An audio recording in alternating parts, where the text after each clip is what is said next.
नमस्कार, स्वागत आहे आपले कला कल्पना यूट्यूब चॅनलमध्ये। आज आपण असा हा ट्रान्सपरंट पाउच बनवणार आहोत आणि या पाउचला आपण थोडीशी वेगळ्या प्रकारे चेन जोडणार आहोत। तुम्ही जर व्हिडिओ शेवटपर्यंत पाहिला तर तुमच्या लक्षात येईल की मी चेन इथं कशी जोडलेली आहे। आपण जर शिवणकाम करत असू तर आपल्याकडे असे नेटच्या कापडाचे उरलेले तुकडे असतात आणि आपल्याला कळत नाही की त्या तुकड्यांपासून काय बनवावं, तर तुम्ही असे नेटच्या कापडाचे छान ट्रान्सपरंट पाउच बनवू शकता। अगदी रुमाल एवढ्या कापडापासून आणि 5 ते 10 मिनिटांमध्ये तयार होणार असा पाउच आहे। हे असे ट्रान्सपरंट पाउच असले की आपल्याला लक्षात येते की याच्यामध्ये काय सामान ठेवलेलं आहे। व्हिडिओमध्ये मी तुम्हाला अगदी बारकाव्यांसकट माहिती देणार आहे, तेव्हा व्हिडिओ शेवटपर्यंत पहा। चला तर पाहूया यासाठी काय काय लागतं ते। यासाठी या नेटच्या कापडाचे मी 2 फॅब्रिक घेतलेले आहेत। याची रुंदी 9.5 इंच आहे आणि उंची 7.5 इंच घेतलेली आहे। इथे चेन मी 10 इंच मापाची घेतलेली आहे। या दोनही तुकड्यांच्या मध्ये आपण ही चेन जोडून घेणार आहोत। इथे एका बाजूला आपण साधारण 1.5 इंचावर मार्किंग करणार आहोत आणि याही बाजूला इथे 1.5 इंचावर मार्किंग करायचं आहे। ही चेन जोडताना या चेनची सुलट बाजू आणि या मेन फॅब्रिकची सुलट बाजू समोर येतील याप्रमाणे अशी चेन ठेवायची आहे। वाटल्यास आपण ही चेन सुट्टी करून घेऊ शकतो। आता चेनचा हा एक भाग घ्यायचा आहे आणि याचं हे टोक असं थोडंसं गोलाकार वळवून घ्यायचं आहे आणि या फॅब्रिकच्या एका कडेला इथं टाचणीने फिक्स करून घ्यायचं आहे। इथे आपण थोडीशी वेगळ्या प्रकारे चेन जोडत आहोत आणि इथे अशी सलग टिप देऊन घ्यायची आहे। या आधीच्या व्हिडिओमध्ये मी अशाच प्रकारची चेन जोडलेली एक शॉपिंग बॅग दाखवलेली आहे, तो व्हिडिओ तुम्ही पाहू शकता। त्यामध्ये चेनला मी टॅप जोडलेला आहे। ही अशी चेन जोडल्यानंतर ही चेन अशी पलटी करायची आहे आणि ते एक दाबटीप देऊन घ्यायची आहे। पर्स आणि बॅग शिवताना नेहमी दाबटिपा द्यायच्या, त्यामुळे चेनमध्ये धागे अडकत नाहीत। आता चेनचा हा दुसरा भाग या बाजूवर जोडायचा आहे। आता ही चेन जोडताना हे लक्षात घ्यायचे की हे 2 मेन फॅब्रिक आपण समोर ठेवायचे आहे, म्हणजे आपल्याला लक्षात येईल की आपण हे कोणत्या बाजूला जोडायचं आहे। हा चेनचा भाग इथं असं गोलाकार करून घ्यायचा आहे आणि इथं टाचणीने फिक्स करून घ्यायचा आहे।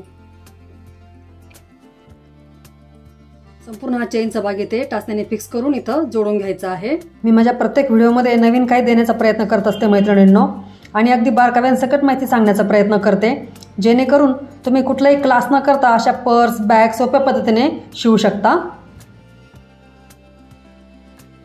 आता 2 मेन फॅब्रिकला आपण ही चेन जोडून घेतलेली आहे। आता इकडच्या बाजूने आपण याच्यामध्ये रनर टाकून घेणार आहोत। चेन मध्ये रनर टाकण्यासाठी इथं नायलॉनच्या पट्टीच्या शेजारी 2 कट द्यायचे आहेत।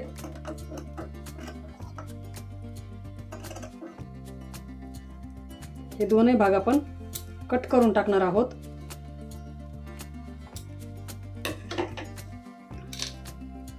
यामध्ये आपण असं रनर टाकून घेणार आहोत। आपल्या चॅनलवर चेनमध्ये रनर टाकण्याचे 2-3 प्रकार दाखवलेले आहेत, तो संपूर्ण व्हिडिओ तुम्ही पाहू शकता।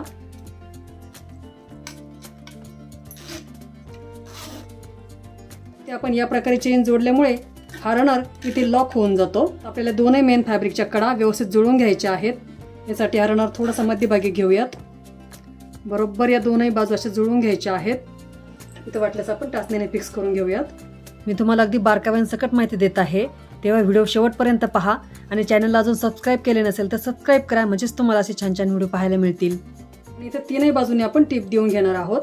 आपल्या कला कल्पना चॅनलवर पर्स मेकिंगचे अगदी बेसिक व्हिडिओ आहे, जसं की पर्सला चेन कशी जोडावी किंवा चेनमध्ये रनर कसे टाकावे किंवा बॅगला बेस कसे बनवावे, याचे सर्व व्हिडिओ प्लेलिस्टमध्ये आहेत। तिथे जाऊनही तुम्ही हे सर्व व्हिडिओ पाहू शकता, किंवा साईड पर्स, शॉपिंग बॅग याच्याही स्वतंत्र प्लेलिस्ट केलेले आहे, तेही व्हिडिओ तुम्ही पाहू शकता। आता जास्तीची चेन आपण कट करून घ्यायची आहे आणि खाली कॉर्नर्स आपण व्यवस्थित कट करायचे आहेत। इथे आतल्या बाजूने तुम्ही हवं तर पायपिंगही करू शकता। चेनच्या भागातून आपण पाऊच उलटवून घेणार आहोत।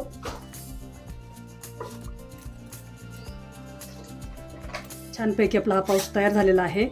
इथे पाहू शकता तुम्ही ही चेन इथं कशा प्रकारे जोडलेली आहे।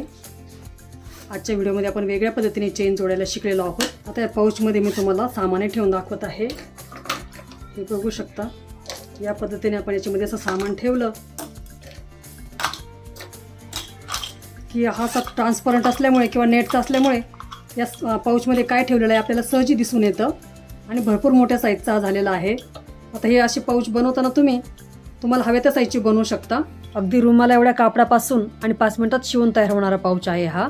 या अशा ट्रान्सपरंट पाऊचचा उपयोग तुम्ही वेगवेगळ्या प्रकारे करू शकता, म्हणजे यामध्ये तुम्ही टूथब्रश किंवा टूथपेस्ट ठेवून याचा वापर करू शकता, किंवा मेकअपचं सामान, किंवा यामध्ये तुम्ही गोळ्या औषधंही ठेवू शकता. म्हणजे अशा पाऊचचा उपयोग आपल्याला प्रवासामध्ये तर खूपच छान प्रकारे होऊ शकतो.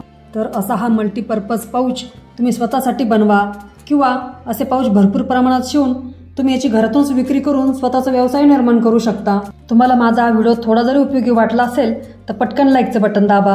तुमचे भरपूर लाईक्स पाहून मला नवीन काम करण्यास आणखीनच हुरूप येतो, आणि असे भरपूर लाईक्स असले की यूट्यूबही माझे व्हिडिओ इतरांसमोर आणतं. तर आजचा माझा व्हिडिओ तुम्हाला आवडला असेल तर व्हिडिओला लाईक करा, आणि हा व्हिडिओ जास्तीत जास्त ग्रुप्समध्ये शेअर करा. चॅनलवर जर नवीनच असाल तर चॅनलला सबस्क्राईबही करा, आणि बाजूला जी बेल आयकॉन दिलेला आहे त्यावर प्रेस करा, म्हणजे माझे येणारे नवीन व्हिडिओ सर्वात आधी तुमच्यापर्यंत पोहोचतील. संपूर्ण व्हिडिओ पाहिला त्यासाठी धन्यवाद.